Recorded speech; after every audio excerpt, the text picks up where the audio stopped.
कभी सोचा है सिर्फ जिराफ को ही नेचर ने इतनी लंबी गर्दन क्यों दी? दुनिया में कई बड़ी एनिमल्स हैं, लेकिन इतनी लंबी गर्दन जिराफ को ही क्यों मिली? जानेंगे इस वीडियो में। बस तुम लाइक और सब्सक्राइब कर दो। आखिर नेचर ने ऐसा क्या सोचा होगा कि एक जानवर की गर्दन बाकी सबसे कई गुना लंबी बना दी? दरअसल इसकी कहानी लाखों साल पुरानी है।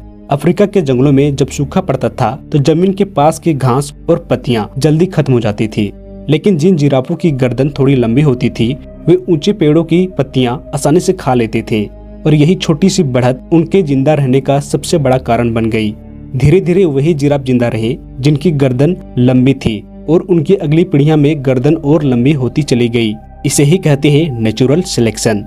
लेकिन सिर्फ खाना ही वजह नहीं है। नर जिराफ आपस में लड़ते भी हैं और उनका हथियार होता है उनकी गर्दन। वे अपनी गर्दन को जोर से घुमाकर एक दूसरे पर मारते हैं। जिसकी गर्दन ज्यादा लंबी और ताकतवर होती है अक्सर वही लड़ाई जीतता है। और सबसे हैरान करने वाली बात यह है कि इतनी लंबी गर्दन होने के बावजूद जिराफ की गर्दन में सिर्फ 7 हड्डियां होती है, बिल्कुल इंसानों की तरह।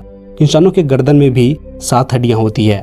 फर्क सिर्फ इतना कि जिराफ की हर हड्डियां बेहद लंबी होती है। अगर तुम्हें यह जानकारी अच्छी लगी हो तो अपने दोस्तों के साथ शेयर जरूर करो।